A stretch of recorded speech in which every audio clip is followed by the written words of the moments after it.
Hi, my name is Beth Hiley here for BoardGameGeek, and I'm sitting with Ricky Tata, one of the owners and founders of Lamam Games. Ricky, how are you? I am, well, I'm great. I'm always great, but I gotta say I'm kind of bummed that I'm not at Essen. I mean, I really miss this time of year. We all come as a family, and all the money we make selling games, we spend buying games, and I see everybody, and otherwise I'm great. Because you mean that literally, because literally it is your family and they come and they run the booth together all as a big group. Like, it's not like the board community family. No, it's your family. Yeah, it is. It's like 22 various cousins and second cousins and fathers and kids was last year. It just got bigger and bigger. Now, the flip side is saved me a hell of a lot of money not going. but rather spend the money and have fun. Yeah. Right. Well, I think you might still have brought us some fun, because you've brought us something quite unique and different. And I do want to just, put out the caveat here that the original coup, if you've loved the game coup, was Lamam Games. So, this is from the mind that brought you coup. I'm very excited to see, and I will admit I'm coming into this somewhat blind. So I represent the guinea pig that everyone else will. Yes, thank you. I'm clueless. Hi. And so, Ricky, I'm going to pass it over to you to explain what we're doing. Okay. I'm not even going to give the name of the game. I'm going to let you do everything. No, great. Okay, so because it's quite important I just want to say how it came to this. So when I discovered I wasn't going to Essen, and then I realized, oh my God, I'm not going to go to, I'm not going to have the holidays really to hang out with friends and play games. I thought, well, what could we do? And I run a business quite separately from Lamam Games, which isn't a business. It's just it's a passion.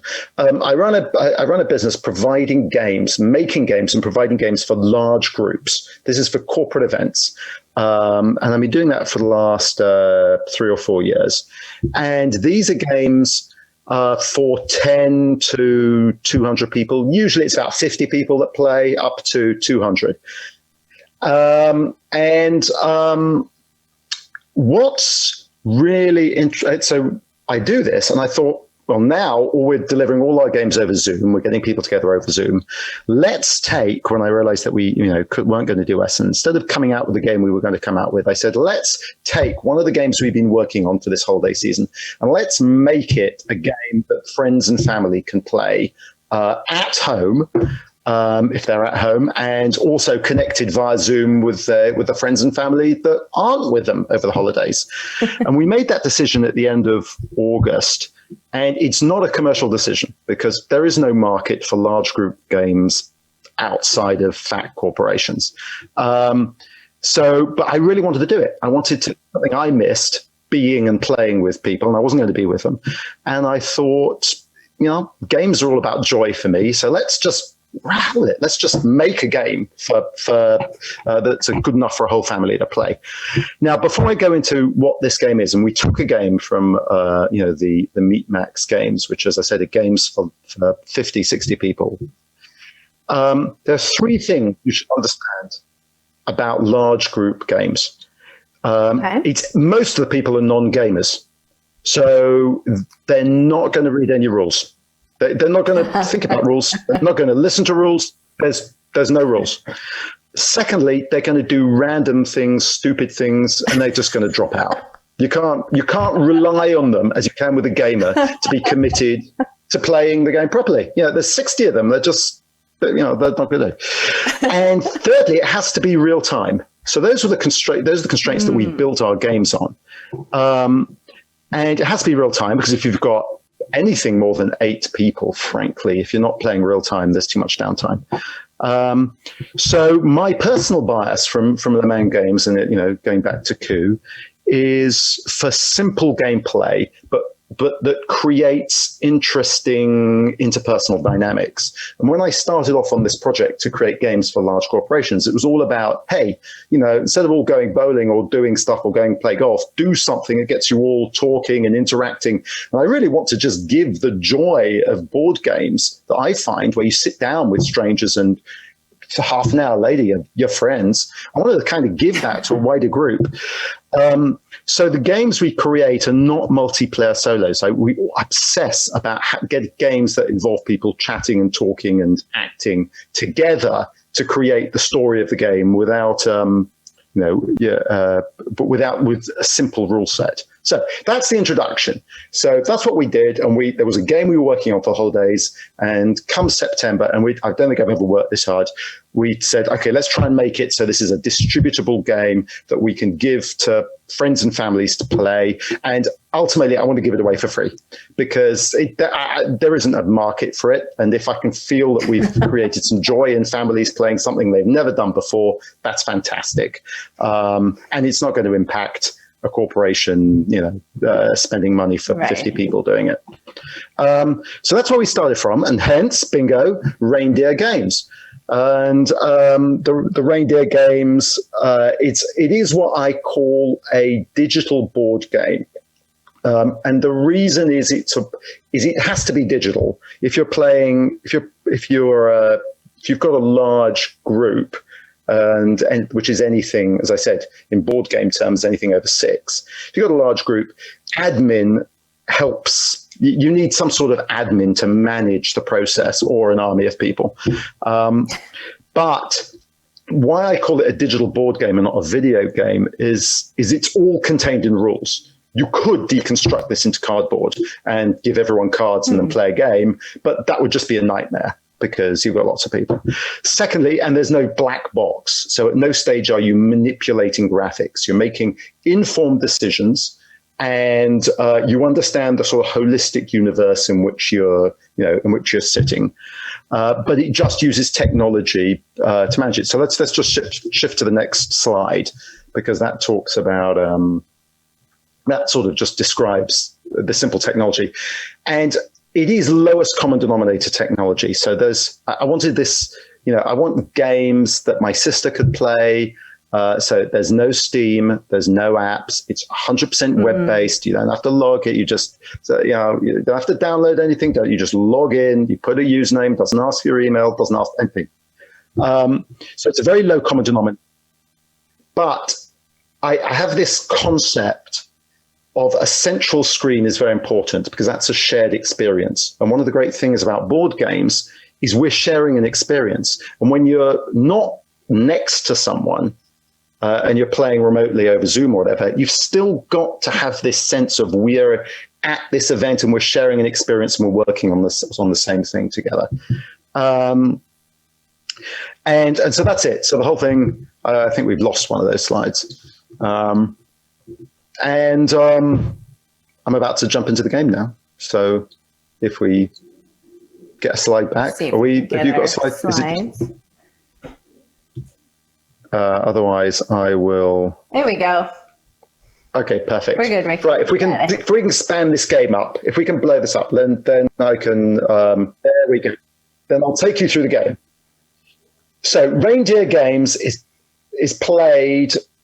People put their actions on their phones. That's like their player hand, private, but there's a shared vision. It's either a computer or a TV or anything you can hook up to a web browser, or it can be on Zoom, it can be anywhere. That's the game board. Now, the game, as I said before, games have to be super simple. So this Reindeer Games, the backstory is Rudolph is retired, and the reindeer, if you remember the poem, are back at playing they're back at playing their reindeer games that they never let Rudolph play. And the winner of these reindeer games is going to get to guide Santa's sleigh. So there's 8 deer. The Dasher, Dancer, Prancer, Blitzen, all the deer.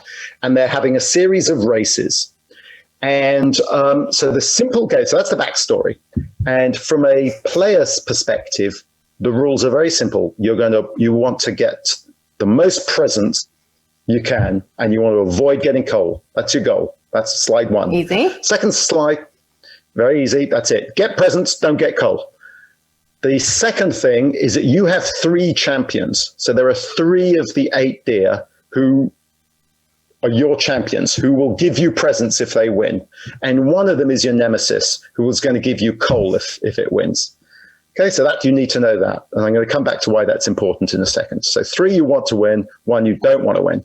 And then you've got food. And so you're going to affect the race. So you've got food, and if you feed vegetables to the deer, that's going to make them faster. I mean, we all know carrots and apples are good for you.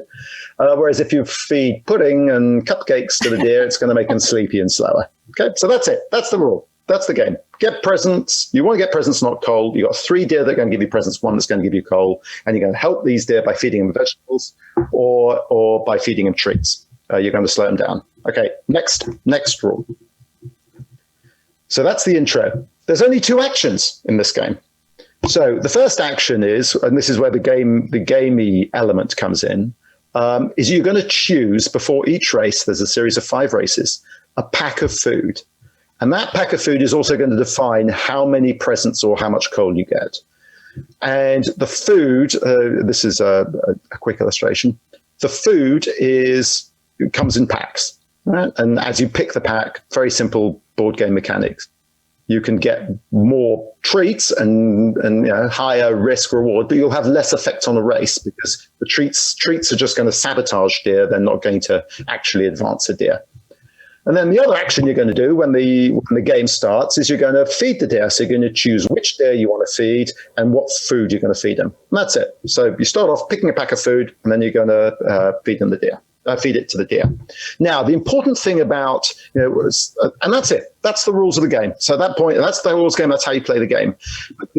But the point, as I said, came back to of trying to get this magical moment where the rules and the dynamics are fairly simple, but it makes for interesting interpersonal interactions, is if I just play on my own, I'm probably not going to do very well because everyone else, there's a bunch of other people playing. So if there's 10 of us playing or 8 of us playing, if everyone's got 3 deer, there's going to be some other people who are supporting the same deer that I am.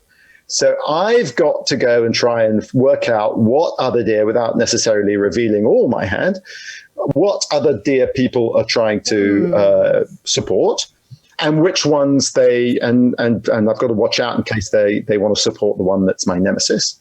And then I'm going to make these little alliances, and then I'm going to try and persuade them to advance my deer, and I'm going to maybe take more of a risk and try and get more presents. Anyway, that's the sort of simple social dynamics that I might come up to you, Ricky. I might come up to you and say, I really like deer that have start with the letter D. And I'll go dancer, perhaps. Perhaps. Well, I won't be more direct. I go, you know what? I don't really like dancer, but I do like these, prancer or vixen. What do you think of those? And it's not it's not a big bluffy element. It's a point at which we realize that you and I have got an overlap. And then we negotiate, well, why don't we go all in? Okay, let's really try and make dancer win, and let's both get the carrots. But then I think to myself, well, maybe I'll try and sneak in 2 presents rather than 1 and just go for less carrots. Anyway, that's the dynamic of the game, right? And so the game, the discussion, the social element is going to get played in that discussion. Now, let's move to the gameplay, so that you can see how that pans out, which will be the next slide. So now don't run the video yet. So on the central screen, so on our phones, we've chosen our pack of food, and we've got the ability to feed the deer the different food that we have. There are 4 different types of food. They all do different things. Fairly simple. They make a deer faster or slower, and the pack of food you get, affects the deer. Every deer starts at the same score, starts effectively at score 0. And this deer that's the fastest when all the feeding is finished is going to win the race. So, but as we're all feeding the deer simultaneously, it's impossible to keep track. But you want some feedback loop to create a game. So this is an example, just a quick sort of screen grab of what the feeding is like. So if we can run that little video of the interaction. So as we're feeding, we're watching the screen and we're seeing who's feeding and the deer. And as they get fed more, the deer you'll find stand up or fall asleep. So what's important here is that we've got a feedback loop that goes, we know which deer are sort of ahead of the pack, are being fed the best, and which are being fed the worst. But we don't have perfect information, because if you have perfect information, there's no fun watching the race. Okay, so that's the core of the game. We're feeding it, we're watching what everyone else does, and we're seeing 4 of the deer emerge as contenders. And then now let's move to the race. Time runs out, because this is all on the clock. Bang, bang, bang, the feeding's over. And there is a slight push your luck, because the later you feed a deer, the more valuable it is. So the last deer to be fed, in effect, is a tiebreaker. So now let's move to the race. So we moved, which is the next slide. So the time's run out, and that'll be the next slide. Oop, yeah, there we go. The time's runs out, and when the time runs out, press start.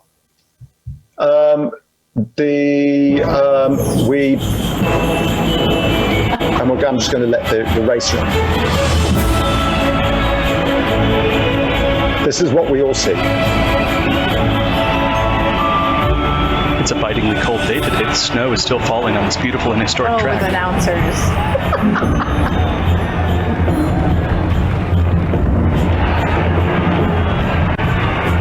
So remember, who wins the race has been determined by how we've played our food cards.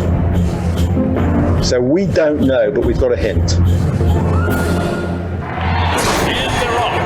Oh, it looks like none of these riders is taking it easy out of the gate despite the conditions. They're all over the first hurdle, setting a good pace on this treacherous course. The pack begins to stretch a bit, with Dasher going to take an early lead, but his elf says, wait, not yet. Bides his time. They're over the second hurdle. Prancer looks for the lead, 1 length ahead. Dancer takes the fight to him and might be running away with it, although Cupid's got a great place right there outside of the track. Prancer is still in it. Those two are really going at it, and Cupid strikes out for the lead as he is aggressively ridden here in the snow. It's now a 3-deer race. Prancer, Cupid, and Dancer just slightly behind now as they tear behind the rest of the reindeer. They clear the final hurdle and speed. It looks like Prancer's out there for the lead. All 3 are neck and neck. It's a real nail biter. Magic touch, stride for stride, but it looks like the invincible Cupid has done it again. Cupid wins. Now how? And that's it. And that's it. So and then at the end of that, how does the announcer work? Like, is that little just snippets? Let's move to the next. Let's move to the. Oh, how does the announcer work?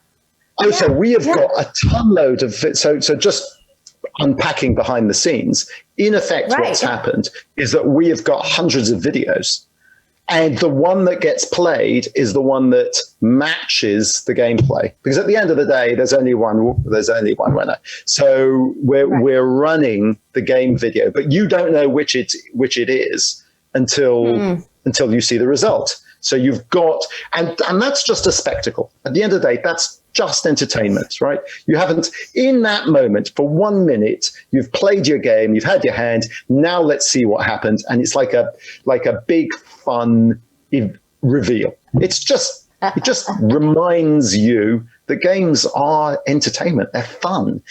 And you've got everyone around the same screen cheering and yelling, and we give people the right to send up emoticons and things like this.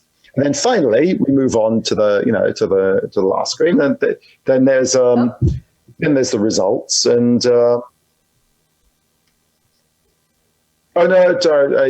be honest, I don't know what our timing is. I've lost track of time. We've got about 4 minutes left.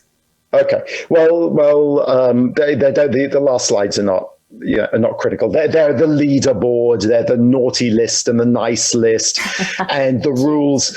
The rules are a bit like high society, that you don't want to get the most gold, you don't want to be bottom of the naughty list, but other than that, you want to have the most presents. And it's, as I said, it's simple enough that you don't need any explanation. There's 5 races, so the first one has less prizes than the fifth one, so you get this catch up. There you go. Then you get this catch up process, and then that's it. And it's just half an hour of sitting around playing. Designed to be it's a gateway game. The last slide, and then we can wrap. And that's it. Okay, so I wanted to create. How can people play? I'm sorry. So where can people go? Like, are you well, go to lamamgames.com. It's not going to be out until the end of November. If you it's $5 if you want it early before Christmas. So that'll get you the right to play it in early December. The reason being that's just a throttle, because we've just got to make sure it works, and no one's going to yell at us for $5. And then it's just going to be free, because why not? I can do it, and it's just joy. It's just joy. As I said, it's a digital board game. It's not a video game, because it is about the interaction, about the chat, and about the competition. It's just all played on a web browser. Now, did you already, either through your skill set or people that did you already have, because you had to do quite a bit of programming to make this happen? Is that talent you had in-house already? Yes. Yeah. I work with a lot of freelancers, but I have 3 colleagues who work at this full time. As I say, we make games for large corporations to do this stuff. We have a horse racing game, very popular, but that's not really quite kid friendly, because it involves allocating money and betting in the live trading market. But that's very popular. And at the end of the day, a corporation that's got 50 people and wants to, run an event for them is going to pay between $1,000 and $2,000. This is not a gamer's world. This is an entertainment world. But I just said, wow, we could do this for families, because, as I said, there's no commercial space. No one, if you talk to any game publisher, games for 8 people, unless it's a party game and it's really light, or it's a multiplayer solo, in which case there's no interaction. There's no real demand for it, but it is a joy. It's a joy. Yeah, it's a joy. I just love it. I just you get your kid, you get people around, and this one is, it's family friendly, it's friend friendly. There's enough take that when you feed the big fat Christmas pudding to Vixen, because your sister has pumped up Vixen, and you're gonna sink her. But I could do it because I had all that infrastructure ready, and it was just a matter of saying, for 3 to 12 people, that's and it's self-run. We're not hosting it. In the corporate games, we have to host it. You have to handhold people. This is take it, have fun. Tell me. There you go. That like the wrap up. Well, Ricky, one of the things I always admire about you is the philosophy that you put behind your games about connecting people, about bringing them together.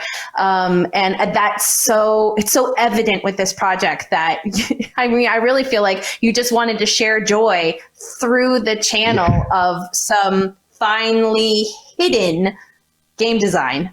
Which yes, it is. People don't realize they love games. Non-gamers don't realize how much they love them. You just got to kind of hook them on the cocaine. Well, I am always delighted to talk to you, but the chat is basically silent because everyone's just sort of like, what was that? No, in amazement. So I want to thank you on behalf of both the board game community, but just families in general, for just making something that's about bringing people together and sharing joy through that lens of gaming. And Ricky, as always, a delightful pleasure to talk to you. So go check that Games out. There you go. Lamam Games, if anyone wants to sign up. Cheers all. And Ricky, thank you again. It's always a pleasure.